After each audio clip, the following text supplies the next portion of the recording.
మంచి చమత్కారమైన పద్యం.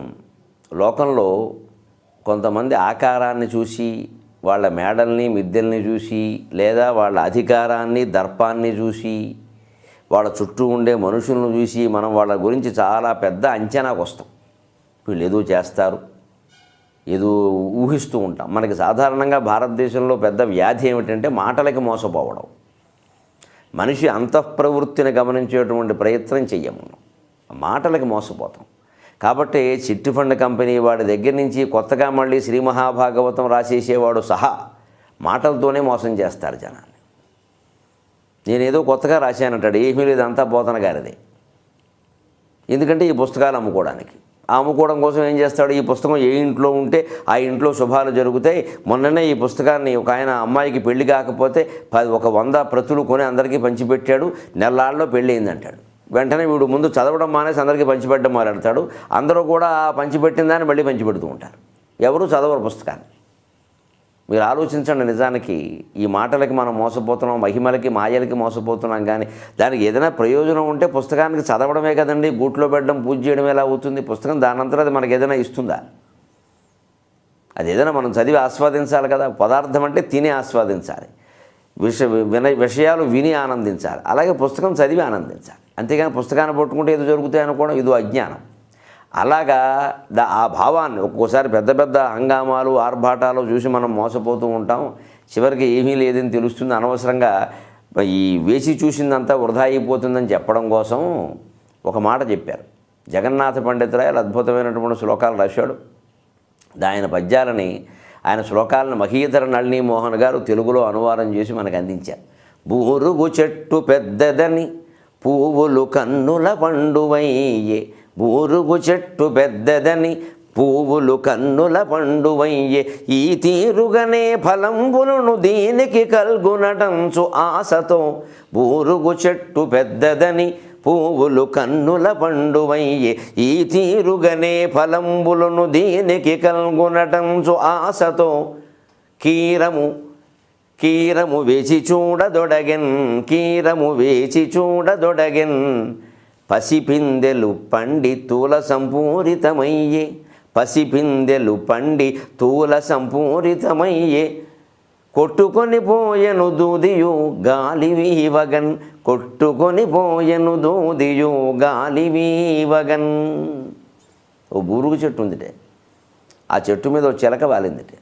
ఈ చిలక ఏమిటి? లేత మామిడి పిందెలు, ద్రాక్ష పళ్ళు, ఏవో ఇలాంటివేవో కొట్టుకుని తింటూ ఉంటుంది. జామ పళ్ళు, జామ పళ్ళు దోరగా ఉన్నవి. మళ్ళీ పండితే కొంచెం కష్టం, దానికి దోరగా ఉన్నవి ఇష్టం. దాన్ని కొట్టింది కాబట్టి ఆ దోర జామకాయని ఆ చిలక కొట్టిన ఘాటు కాబట్టి చిలక కొట్టిన పండు అని ప్రత్యేకం రుచిగా తింటారు దాన్ని. ఎందుకంటే చిలకకి ఈ రుచి బాగా తెలుసు, రుచి గ్రహించే శక్తి ఉంది. మామూలు పండును కొట్టదు, అది బాగా రుచిగా ఉన్న పండునే కొడుతుంది. అందుకని చిలక కొట్టింది తింటే మనకు కూడా రుచిగా ఉంటుంది. ఆ చిలక కొట్టడం అనేది ఒక లెక్క అన్నమాట. ఏదో శబరి రుచి చూసి శ్రీరాముడికి పెట్టినట్టే చిలక రుచి చూసి మానవులకు అందిస్తూ ఉంటుంది పాపం. అలాంటి చిలక ఓసారి బూరుగు చెట్టు మీద ఎక్కింది. బూరుగు చెట్టు కాయలు మీరు గమనించండి, పొడుగ్గా ఇంత పెద్దవిగా ఉంటాయి. అది చూసి పెద్ద చెట్టు, పైగా బూరుగు చెట్టు కొమ్మలు చాలా ఇలా అల్లుకుపోతాయి, విపరీతంగా అల్లుకుపోతాయి. బాగా ఎత్తుగా వస్తుంది, ఇక బాగా వ్యాపిస్తుంది. అందుకని బూరుగు చెట్టు పెద్దదని, చాలా పెద్ద చెట్టు. ఏమిటో చిన్న చిన్న చెట్లు, జామ చెట్లు అవి కొడుతున్నాం. కానీ అసలు ఇలాంటి తోడు చూసుకుంటే చాలు, దాని ఆశిదాంది. పువ్వులు కన్నుల పండువయ్యి, ఆ బూరుకు పూలు పూచాయి. అవి కూడా కన్నుల పండుగగా మంచి రంగులతో బ్రహ్మాండంగా ఉన్నాయి. అది కూడా మంచి పువ్వులు పూసాయి అని ఆ పువ్వులను చూసి అది మాయలో పడింది. ఇంకా ఈ తీరుగానే ఫలంబులను దీనికి కలుగునటంచు, ఆ చెట్టును బట్టి, ఆ పెద్ద పెద్ద కాయలను చెట్టు పెద్దదని, అలాగే పువ్వులు కూడా అందంగా ఉన్నాయని అనుకుందట. దీనికి పళ్ళు కూడా ఇలాగే ఉంటాయి, ఫలాలు కూడా. చెట్టు పెద్దది, పువ్వులు బాగున్నాయి, పళ్ళు ఎందుకు బాగుండవు? తల్లి తండ్రి బాగుంటే పిల్లలు కూడా చాలా గొప్పవాళ్ళుగా ఉంటారు కదా. కానీ కొన్ని వంశాల్లో మరేమో కుక్కమూతి పిందెలు పెట్టిన సందర్భాలు లేకపోలేదు. కానీ అమాయకురాలు కదా చిలకంటేనే అమాయకం.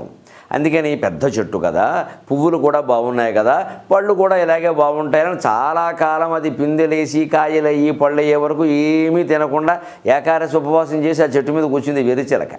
అలా చూసి చూసి చూసి అయ్యాక కొంతకాలానికి చిన్న చిన్న పిందెలు వేసాయి.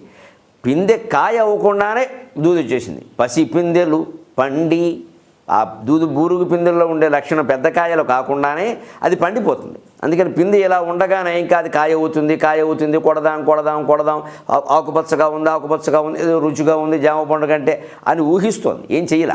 ఈ స్థితిలో అది పండిపోయింది. దాని లక్షణమేది బూరుగు దూది అంటారు, పరుపులు కొడతారు. ఆ దూది అలా వస్తుంది. ఆ పండినప్పుడు లోపల ఉన్న గుజ్జు అంతా దూదిగా మారిపోతుంది. పైన ఊరికే డొప్పలా ఉంటుంది, తర్వాత తేలిపోతుంది. అదంతా దీనికి తెలియదు, వెరిమోహానికి. కొన్నాళ్ళకి ఆ పిందెలు పెద్దవైపోయి అవి అలాగే పండిపోయి తుల సంపూరితమయ్యే, దాని నిండా ఏమీ తినడానికి వీలైన గుజ్జు ఏమీ లేకుండా, ఒకవేళ పొరపాటు తిన్నా కంఠానికి అడ్డుపడి గొడవ ఉక్కిరిబిక్కిరి అయ్యేలాగా మొత్తం దూది నిండిపోయింది బూరుక్కాయ నిండా. పోనీ ఆ దూది తెల్లగా బయటకు వస్తూ ఉంటుంది. మళ్ళీ బూరుక్కాయలో విశేషం అది లోపల పెరిగిన తర్వాత ఆ సందుల్లోంచి బయటకు వస్తుంటే ఏదో తెల్లగా వస్తుంది, వెన్న ముద్దలా ఉంది. పోనీ దాన్నైనా కాస్త తిందామని చూస్తే పెద్ద గాలి వీసిందిరా, కొట్టుకొని పోయెను దూదియు గాలి వీవగన్. తీరా దూది బయటకు వచ్చాక చిన్న గాలి కూడా చాలు, దానికి ఏముంది, సన్నగాలి వీచేసరికి ఆ దూది కొట్టుకుపోయింది. అయ్యో చెట్టు పెద్దది అనుకున్నాను, పువ్వులు బాగా ఉన్నాయనుకున్నాను, ఇలాగే దీనికి కాయలు పళ్ళు ఉంటాయనుకుంటే ఏమిటో పిందెలే పళ్ళు అయిపోయాయి, పళ్ళేమో దూది బారిపోయాయి, ఆ దూదేమో మొత్తం కొట్టుకుపోయింది, నా శ్రమంతా వృధా అయిపోయింది అని చిలక బాధపడిందిట. కొంతమందిని ఆశ్రయిస్తే మన జీవితాలు కూడా ఇలాగే ఉంటాయి. ఓ కంపెనీ ఏదో పెద్దదనుకోవడం, దాని గోడ చూసేసి ఈ కొత్తగా కంపెనీలు పెడుతూ ఉంటారు. జరిగే మోసాలన్నీ అవే కదా. హైదరాబాదు, బెంగళూరు లాంటి చోట్ల సాఫ్ట్వేర్ ఈ మధ్యన పెట్టామండి. మాకు మొత్తం ఇంటర్నేషనల్గా ఒక 125 బ్రాంచెస్ ఉన్నాయండి. మేము కొత్తగా ఏకంగా ఒకేసారి 1,50,000 అపాయింట్మెంట్స్ ఇస్తున్నామండి. ఇంగ్లీష్ మాట్లాడతారు, తెలుగు ఎక్కడ ఉండదు. ఎందుకంటే తెలుగులో మోసం చేసే అవకాశం తక్కువ, ఇంగ్లీష్లో బాగా ఎక్కువ. ఎందుకంటే మనకు అర్థం కాదు కాబట్టి. అందుకని అలాగ వాడు ఇంగ్లీష్ మాట్లాడతాడు, వీడు కూడా అలాగని చెప్పి ఏమీ లేదండి, మాకు యంగ్స్టర్స్ కావాలండి, అంతకంటే ఏం లేదు. యంగ్స్టర్సే మోసపోతారు, అనుభవం ఉన్నవాడు మోసపోవడం. అందుకని ఇలా చెబుతారు. అందుకని వెంటనే వీళ్ళు ఒకరిని బట్టి ఒకడు మొత్తం పల్లెటూళ్ళన్నీ వదిలేసి, కరప వదిలేసి, కాకినాడ వదిలేసి హైదరాబాద్ మొత్తం వచ్చేస్తారు. ఇక్కడికి వచ్చేసి వచ్చాకప్పుడు ప్రాసెసింగ్ ఫీజు అని ఉంటుందండి, అంతకంటే ఏముండదు. జస్ట్ ఒక 25,000 అంటాడు. మరి మనకి నెలకి పైగా జీతం ఎంత? నెలకు 50,000 అంటే నెలకు 50,000 వచ్చే జీతంలో 25,000 మామూలే పోయినా పర్వాలేదు అనుకుని మొత్తం ఒక 50-60 వేల మంది వీడికి 25,000 చొప్పున కడతారు. ఇలాగా వీళ్ళు వచ్చినప్పుడల్లా వాడు కంప్యూటర్ దగ్గర టక్కు నొక్కుతాడు. ఇప్పుడే జపాన్ నుంచి ఫోన్ వచ్చిందండి, వాడు ఇన్స్టాల్ చేస్తున్నట్టండి కొత్తగా బ్రాంచ్ చిక్కడపల్లిలో కూడా పెంచుతుంది. అక్కడ కూడా మోసం చేయాలి, అంతకంటే ఈ కబుర్లన్నీ వింటూ ఉంటాయి. ఇక బూరుగు చెట్టు పెద్దది, పువ్వులు బాగున్నాయి, కాయలు బాగుంటాయి అని పాపం ఈ నిరుద్యోగులు ఈ చిలకల్లాగా అలా చూస్తూ ఉంటారు. చివరికి ఎప్పుడూ అయ్యాక ఒక రోజున వాడు వస్తూ ఉంటే, ఇస్తారండి ఉద్యోగం అంటే వెంటనే వస్తుందండి అంటే అప్పుడు వాడు చదువుకోవడానికి సిద్ధంగా ఉన్నాడు అనమాట.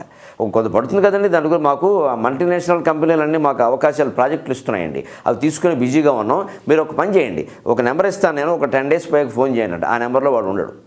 ఆ సిమ్ కార్డు పట్టుకుని ఆఫీస్కి వెళ్ళి వెతికితే ఆ అడ్రస్ కూడా ఎవరో ఊరికే 12-16-14/104/B/D అని ఉంటుంది, ఏముండదు అక్కడ, బారు డి తప్పితే. నువ్వు ఆ ఊరికి వెళితే ఇది మొత్తం మోసం జరుగుతుంది. చివరికి ఏమిటంటే వీడు బోర్డు తిప్పేయడంట. చివరికి మనకి నెలకి 50,000 మనకి రాకపోగా మనిషి నుంచి 25,000 చొప్పున ఒక 1,000 మంది నుంచి వాడికి వచ్చిన 25 లక్షల పైన వాడికి వచ్చినట్టే కదండి. ఇలాగా 2,50,00,000 కొట్టేయాడు వాడు మొత్తం.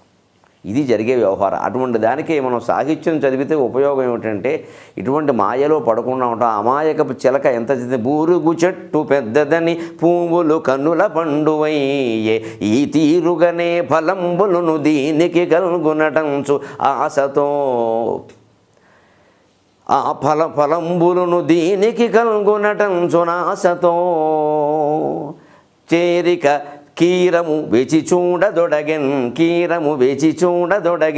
పసిపిందెలు పండితుల సంపూరితమయ్యే, కొట్టుకొని పోయెను దూదియు గాలి వీవగన్.